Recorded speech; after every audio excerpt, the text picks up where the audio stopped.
Ya, pemirsa, Kementerian Badan Usaha Milik Negara pada pekan lalu resmi menggabungkan usaha 3 bank syariah BUMN. Ketiga bank tersebut yakni Bank BRI Syariah, Bank Syariah Mandiri, dan Bank BNI Syariah yang telah resmi menetapkan struktur dan nama bank hasil mergernya.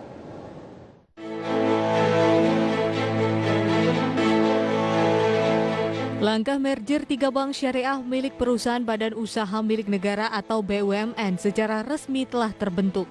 Ketiga bank yakni PT Bank BRI Syariah Tbk atau BRIS, PT Bank Syariah Mandiri atau BSM, serta PT Bank BNI Syariah atau BNIS melebur menjadi satu Syariah Indonesia Tbk, menjadi bank syariah BUMN yang diikuti oleh pergantian logo. Nama Bank Syariah BUMN ini akan digunakan secara efektif oleh PT Bank BRI Syariah selaku bank yang menerima penggabungan. Secara efektif, merger Bank Syariah BUMN ini ditargetkan rampung pada 1 Februari 2021 sebagaimana tercantum pada perubahan ringkasan rencana merger.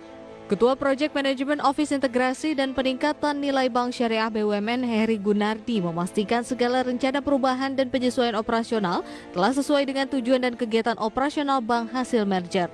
Dari langkah merger Bank Syariah BUMN ini diproyeksi memiliki aset mencapai 214,6 triliun rupiah dengan modal inti lebih dari 20,4 triliun rupiah. Jumlah aset dan modal inti ini menempatkan bank hasil merger dalam daftar 10 bank terbesar di Indonesia dari sisi aset dan top 10 bank syariah terbesar di dunia dari sisi kapitalisasi pasar dalam 5 tahun ke depan.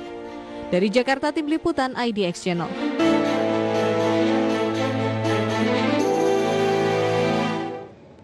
Ya, pemirsa, pemerintah telah menunjuk 3 bank BUMN syariah untuk melakukan merger atau penggabungan dan ditargetkan akan rampung pada tahun depan. Kita akan membahas topik yang menarik ini bersama dengan rekan Mangi Feracong. Ya, selamat siang Mangi. Ya, halo, selamat siang Pras. Ya, mungkin bisa dijelaskan kembali nih kepada pemirsa IDX Channel bagaimana dengan merger dari 3 bank BUMN syariah sejauh ini. Ya, baik Pras. Ya pemirsa, di Indonesia ini terdapat beberapa jenis bank ya, antara lain ada bank konvensional dan juga bank syariah. Untuk bank konvensional sendiri jumlahnya juga cukup banyak, bahkan lebih dari 10 atau 20 bank ya. Antara lain ada Bank BCA, kemudian Bank Mandiri, Bank BNI, BRI, BTPN, CIMB Niaga, dan masih banyak lagi. Kemudian untuk bank syariah sendiri jumlahnya juga cukup banyak, antara lain ada Bank Mandiri Syariah, Bank BNI Syariah, BRI Syariah, dan juga masih banyak lagi. Terkait dengan bank syariah, ternyata beberapa waktu belakangan ini pemerintah sedang memproses penggabungan antara 3 bank BUMN syariah, yaitu Bank BRI Syariah, BNI Syariah, dan juga Mandiri Syariah yang ditargetkan akan rampung pada Februari 2021 mendatang. Dan kemudian terkait dengan penggabungan atau merger dari ketiga bank BUMN syariah tersebut, ini dihasilkan satu nama baru, yaitu menjadi PT Bank Syariah Indonesia dengan kode emiten BRIS, atau kode emitennya ini sama dengan kode bank emiten BRI Syariah. Kemudian ternyata pemerintah juga menunjuk ya Bank BRI sebagai bank yang menerima penggabungan atau sebagai survivor entity. Ya, tapi kalau kita lihat sebenarnya apa sih alasan dari Bank BRI ini sebagai penerima entitas dari penggabungan ataupun merger 3 bank syariah milik pemerintah? Ya, ternyata alasan pemerintah menjadikan Bank BRI ini sebagai survivor entity adalah karena BRI ini merupakan salah satu bank yang sudah listing di BEI ya, atau sudah public listed sejak 2018. Meskipun aset dari Bank BRI Syariah ini lebih kecil kan 2 bank lainnya, di mana di sepanjang semester 1 2020 menurut data dari OJK untuk aset dari Bank BRI sendiri, BRI Syariah ini sekitar 49 triliun rupiah. Kemudian untuk Bank BNI sekitar 50 triliun rupiah, dan untuk Bank Mandiri Syariah ini asetnya mencapai 111,4 triliun rupiah. Dan ternyata pemerintah menunjuk Bank BRI Syariah sebagai survivor entity juga agar lebih mudah dalam proses merger atau penggabungannya, di mana kedepannya juga akan dihasilkan satu logo baru dan juga kepengurusannya juga akan dirombak kembali.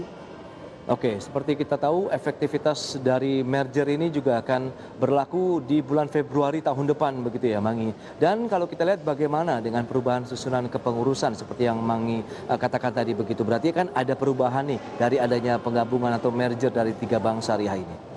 Iya, tentunya ke depannya akan ada perubahan dalam susunan kepengurusan pasca merger ya yang diperkuat oleh 10 direksi. Antara lain ada direktur utama, kemudian 2 wakil direktur utama, kemudian ada juga direktur wholesale, kemudian ada retail banking dan juga transaction banking.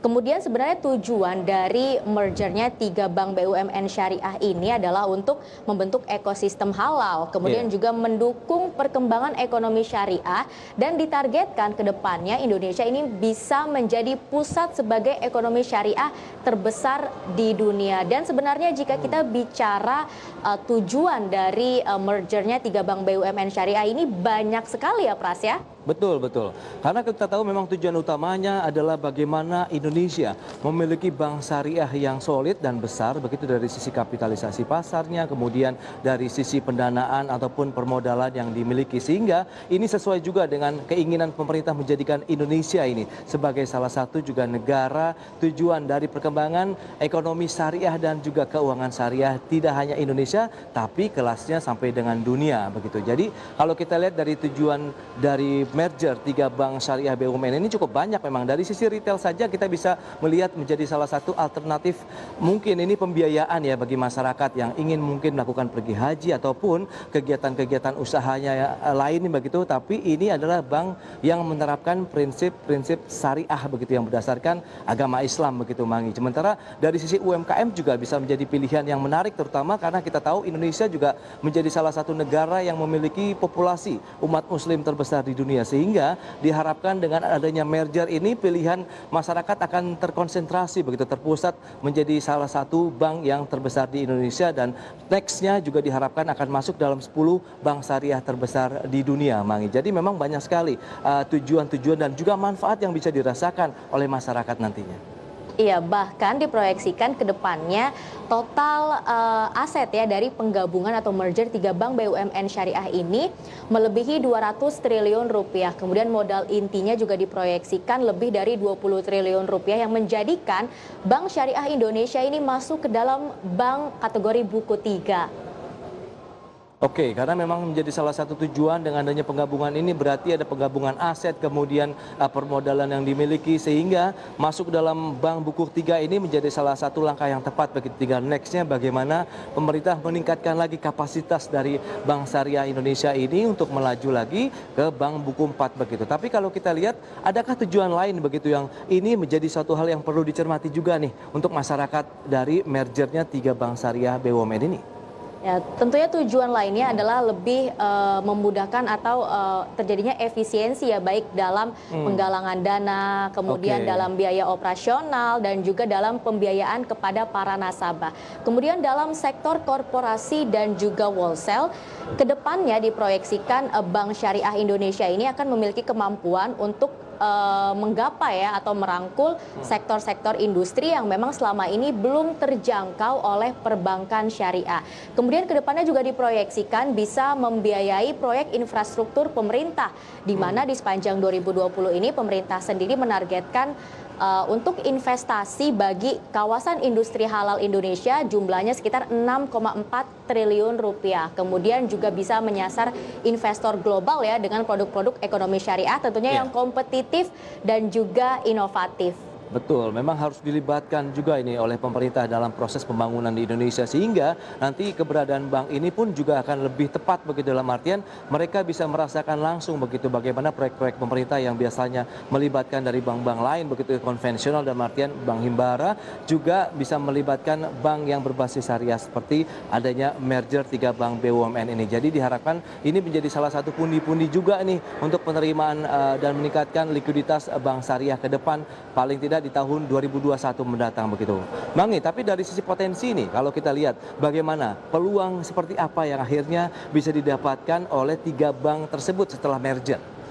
Iya, tentunya potensi atau peluang yang bisa didapatkan oleh ketiga bank BUMN syariah tersebut ya ini bagi sisi berpengaruh terhadap pelaku pasar saham ya, karena jika nantinya melakukan right issue ini akan menjadi daya tarik tersendiri bagi pelaku pasar saham yang kedepannya bisa meningkatkan kinerja dan juga likuiditas dari bank tersebut. Kemudian selama ini kita juga tahu bahwa likuiditas bank syariah di Indonesia ini agak sedikit ketat ya, dan masih mengandalkan induk usahanya baik dalam permodalan maupun pembiayaan. Nah, kedepannya jika proses penggabungan ini bisa sukses begitu ya dan bisa selesai, kedepannya jika bank BUMN Syariah ini tidak lagi memiliki induk usaha, tidak menjadi masalah begitu Pras dan pemirsa. Jadi sudah bisa lebih mandiri baik dalam pembiayaan maupun dalam penggalangan dana. Kemudian potensi-potensi dan peluang lainnya juga sebenarnya juga masih banyak Pras ya. Ya, bicara memang kalau kita lihat potensi dengan adanya merger 3 bank BUMN syariah ini kan bisa menjadi salah satu pilar juga nih untuk pembangunan ekonomi nasional, begitu menjadi salah satu juga bahwa ini adalah penggerak ataupun menjadi salah satu mesin pertumbuhan ekonomi Indonesia dari sektor syariah dengan memanfaatkan tadi bonus demografi, bonus dari populasi umat muslim yang banyak di Indonesia yang bisa dimanfaatkan, sehingga potensinya sangat besar sekali untuk menjadi besar dengan adanya merger dari 3 bank BUMN ini. Kan kita tahu juga ini menjadi salah satu yang dinantikan juga oleh masyarakat Indonesia, bahwa Indonesia juga memiliki bank yang tidak kalah besarnya, tidak kalah potensialnya dengan bank-bank yang sudah dimiliki misalnya dari Malaysia atau negara-negara muslim lainnya di Timur Tengah misalnya, Mangi. Iya, dan memang seperti yang sudah Pras sampaikan di awal, Indonesia ini merupakan negara dengan penduduk muslim yang cukup banyak ya, artinya memang sangat baik sekali ini ke depannya bagi bank-bank syariah di Indonesia. Dan ternyata berdasarkan data dari OJK di sepanjang semester 1 2020, baik dari segi aset, kemudian pembiayaan dan juga dana pihak ketiga, untuk bank syariah sendiri ini pertumbuhannya lebih banyak dibandingkan dengan bank konvensional. Untuk aset sendiri ya bagi bank syariah di semester 1 2020 ini pertumbuhannya sekitar 10% secara year on year, sedangkan untuk bank konvensional ini pertumbuhannya hanya sekitar 5,5% secara year on year dari sisi aset. Kemudian dari sisi pembiayaan, bank syariah tumbuhnya sekitar 10,3% secara year on year, sedangkan untuk bank konvensional ini tumbuhnya hanya sekitar 5,5% secara year on year. Kemudian untuk DPK atau dana pihak ketiga bagi bank syariah sendiri tumbuhnya sekitar 8,8% secara year on year. Dan untuk bank konvensional pertumbuhannya hanya sekitar 8,5% secara year on year. Tapi tetap saja proses penggabungan atau merger dari 3 bank BUMN syariah ini tetap ada halangan atau tantangan-tantangan yang harus dihadapi. Antara lain, merger ini harus dibarengi atau harus sejalan ya antara pihak-pihak yang merger ini, harus sejalan baik dari visi dan juga misinya. Kemudian bagi para pemegang saham BRI ke depannya ini diproyeksikan bisa terdilusi karena aset BRI ini merupakan yang paling sedikit dibandingkan 2 bank lainnya, yaitu Mandiri Syariah dan juga BNI Syariah. Betul, memang kita harus menyingkirkan ego sektoral nih kalau kita bicara mengenai adanya penggabungan dari merger ya. 3 oke lah dari sama-sama perusahaan perbankan, tapi kan dari 2 bank yang berbeda begitu Mangi. Jadi bagaimana kita menyatukan visi dan misi untuk membangun satu bank syariah terbesar di Indonesia yang nantinya juga bagian dari bank syariah terbesar di dunia. Tentu kita harus melihat bagaimana tingkat kesoliditan begitu ya, bagaimana mereka bisa berpacu dalam mengejar potensi-potensi yang sudah ada sehingga terus digali untuk meningkatkan bagaimana pemasukan pendapatan bagi perkembangan bank syariah yang baru saja dibentuk ini. Dan ini kalau kita lihat lebih luas lagi, Mangi, seperti apa potensi dari ekonomi syariahnya nih? Kalau tadi kan dari sisi perbankan, untuk secara umum ekonomi syariah di Indonesia akan bagaimana potensinya? Apakah lebih besar lagi?